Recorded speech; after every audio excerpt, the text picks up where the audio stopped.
नमस्कार, खबरों की खबर में आपका स्वागत है। गलवान वैली में भारत और चीन की सेना आमने सामने है। वहां स्थिति अभी भी तनावपूर्ण बनी हुई है। दोनों ही सेना अपने अपने पोजीशन पे डटी हुई है।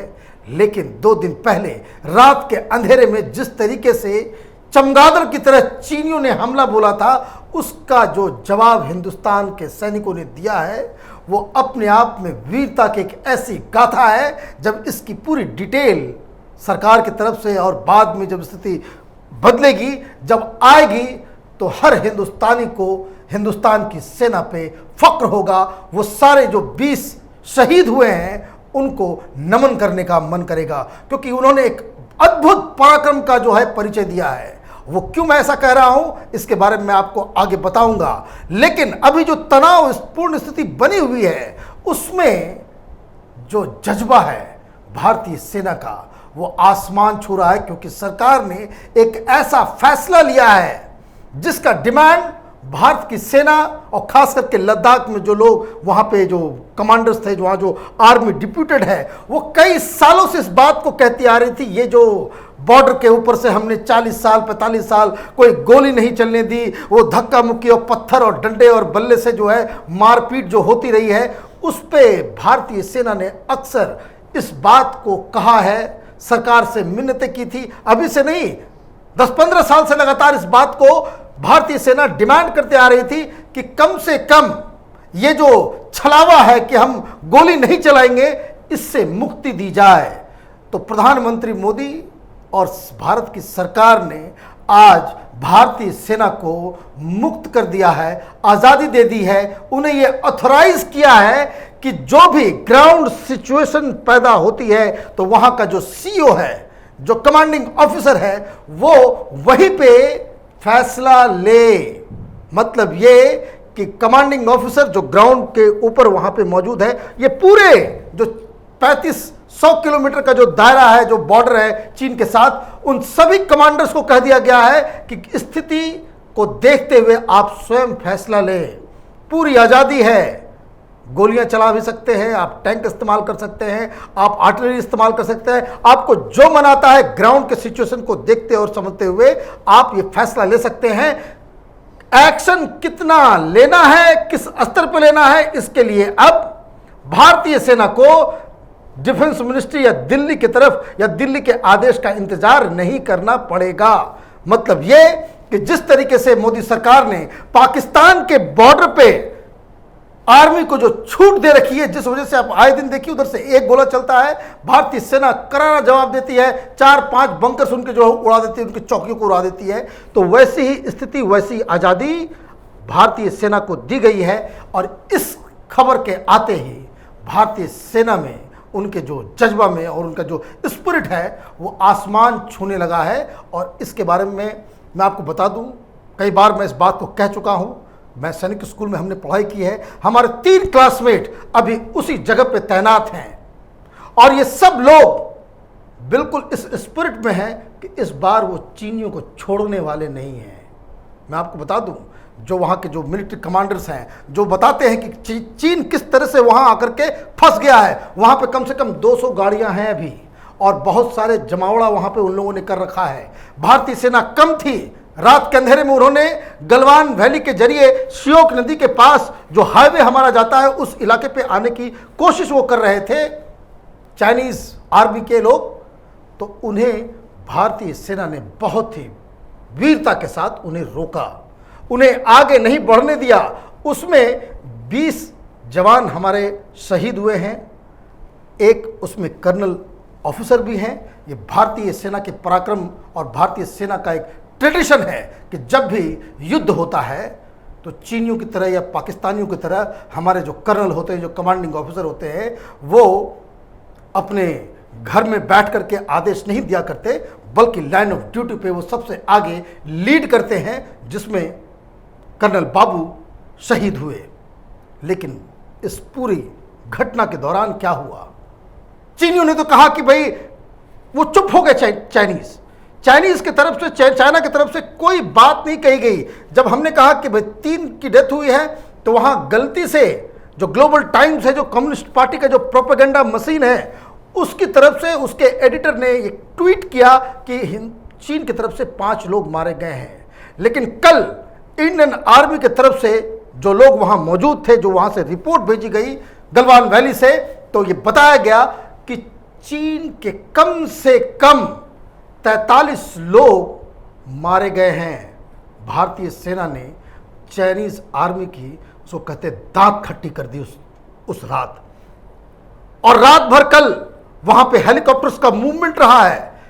कई ये मीडिया वाले जो चाइना के दलाली में जुटे हुए हैं हिंदुस्तान में, वो बता रहे हैं कि भाई गतिविधियां बढ़ रही हैं, लेकिन हकीकत क्या है कि जो चाइनीज हेलीकॉप्टर्स जो मंडरा रहे थे, वो चूंकि वो रास्ता बड़ा कठिन है, एक वीडियो में और बनाऊंगा ताकि वहाँ की टोपोग्राफी और जो मैप्स के जरिए आप समझ पाएंगे कि भाई वो किस तरीके से वहाँ पे वो चाइनीज़ और इंडियन आर्मी फंसी पड़ी हुई है वहाँ पे। तो वो जो घायल लोग थे और जो मृतक थे, उनको एयरलिफ्ट करने के लिए हेलीकॉप्टर्स को रात भर वहाँ पे, कल रात वहाँ पे हेलीकॉप्टर से लाशों को ले जाया गया। अब कई लोग सवाल उठा रहे हैं, कई लोग डाउट कर रहे हैं, भाई इंडियन आर्मी फंस गई है, डर गई है। हिंदुस्तान में कई प्रकार के, नाना प्रकार के किस्म के जो लोग हैं, पता नहीं इनकी ज़मीर को क्या हो गया है, लेकिन इस तरह के जो सवाल पूछते हैं। लेकिन अभी जब मैं ये प्रोग्राम करने के लिए, रिकॉर्ड करने के लिए आया हूँ, ठीक 15 मिनट पहले यूएस के इंटेलिजेंस की तरफ से ये खबर आई है कि उनके पास जो रिपोर्ट है वो टोटल 35 कैजुअल्टी की है चाइनीज आर्मी की, और उसमें 2 बड़े अधिकारियों की भी मौत के बारे में बताया गया है। मतलब ये कि एक तो इंडियन आर्मी ने बताया, और तो और अमेरिका की तरफ से जो इंटेलिजेंस रिपोर्ट्स आ रही हैं उसकी तरफ से ये कहा गया कि ये कंफर्म्ड रिपोर्ट है। कहने का मतलब ये है कि चाइनीज ने एक ऑपरेशन के तहत, जिस तरह जो कह सकते हैं कि कारगिल जैसा एक मंसूबा पाल करके ये लोग आगे बढ़ने की रात में कोशिश कर रहे थे। एक तरफ बातचीत चल रही थी। बताइए किस तरह का मुल्क है। आप डिप्लोमेटिक चैनल से बातचीत करते हो, वहां कहते हो कि हम 5 किलोमीटर पीछे चले जाएंगे। आपके फॉरेन मिनिस्ट्री की तरफ से यह आता है कि हम बातचीत से इसको सॉल्व कर लेंगे, लेकिन रात के अंधेरे में आप जो है विश्वासघात करते हैं, आप अंदर घुसने की कोशिश करते हैं। लेकिन यह अच्छी बात है, इसका तो दुख रहेगा हिंदुस्तान की सेना को, हिंदुस्तान के लोगों को, कि 24 लोगों के आसपास जो है लोग शहीद हुए हैं। लेकिन हिंदुस्तान ने वो कमाल किया है जिसको लेकर के एक गाथा जब भी मिलिट्री हिस्ट्री लिखी जाएगी, तो ये जो परसों रात जो घटना घटी है गलवान वैली में, वो बहुत ही सुनहरे अक्षरों में लिखा जाएगा। लेकिन दिक्कत क्या है? दिक्कत ये है कि अब बहुत सारी चीज़ें हो रही कि भाई इसको कैसे किया जाए। मैं आपको बता दूं कि चाइनीज़ हिंदुस्तान के अंदर के रिसोर्सेस को, अपने जो स्लीपर सेल्स हैं, जो मीडिया में बैठे हुए हैं, जो पॉलिटिकल पार्टीज में बैठे हुए हैं, उसके जरिए साइकोलॉजिकल वॉरफेयर करना चाह रहा है। और इसीलिए उस साइकोलॉजिकल वॉरफेयर में चूंकि चीन, उसको कह सकते हैं कि जिसको आम भाषा में कहते हैं कि गिदड़ भभकी देने में सबसे मास्टर है पूरी दुनिया में, तो वो एक तो इंटरनल प्रॉब्लम क्रिएट कर रहा है, और पूरी दुनिया और खास करके कम्युनिस्ट पार्टी ऑफ चाइना ये चीन के लोगों को ये सच नहीं बता रही है कि उनका बहुत ही बुरा हाल भारतीय सेना ने गलवान वैली में किया है, और इसलिए उसकी तरफ से कितने लोग मारे गए हैं वो बताया नहीं जा रहा है। एक स्टेटमेंट आया कि हम, जो फॉरेन मिनिस्ट्री का, चीन की मिनिस्ट्री की तरफ से जो स्टेटमेंट आया कि हम इस चीज़ को एस्केलेट नहीं करना चाहते। अरे भाई, एस्केलेट नहीं करना चाहते तो आप वापस जाओ। आप ये कह रहे हो कि भाई हम बताना नहीं चाहते कि कितनी कैजुअल्टी चाइना ने झेला है इसके ऊपर, आप क्यों नहीं बता रहे? लेकिन अब ये बात दुनिया के सामने आ गई है, और चीन की पूरी दुनिया में किरकिरी हो रही है।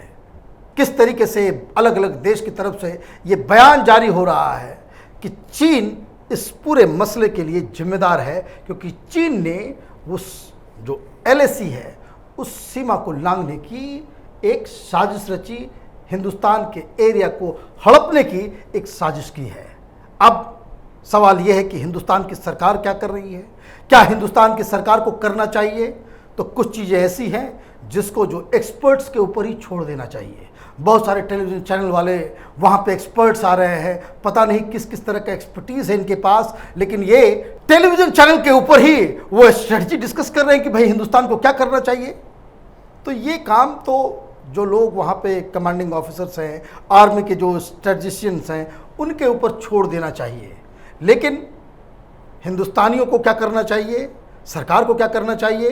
तो सरकार ने एक कदम लिया है कि चूंकि बहुत सारी पॉलिटिकल पार्टीज बहुत सारे सवाल पूछ रही थी, तो मोदी सरकार ने अभी अभी एक फैसला लिया है कि एक ऑल पार्टी मीटिंग की जाएगी, जिसमें प्रधानमंत्री मोदी हर पॉलिटिकल पार्टीज को इस पूरी सच्चाई बताएंगे, इस घटना के बारे में बताएंगे और हिंदुस्तान की क्या मंशा है उसके बारे में बताएंगे। अब देखना यह है कि इस ऑल पार्टी मीटिंग में कौन कौन लोगों को बुलाया जाएगा। हमारा तो एक सजेशन है कि भाई इसमें कुछ पॉलिटिकल पार्टीज को जो पूरी तरीके से चाइनीज एजेंडे पे काम कर रहे हैं, चाइनीज एजेंट्स हैं, उन पॉलिटिकल पार्टीज को तो कम से कम इस मीटिंग से बाहर रखना जरूरी है। अगर उन्हें नहीं रखा गया तो आपकी जो कुछ भी प्लानिंग होगी वो मालूम चला कि 1 घंटे के बाद वो चाइना के पास पहुंच जाएगा। इस तरह से गद्दारी इस देश के कुछ पॉलिटिकल पार्टीज के डीएनए में घुसी हुई है।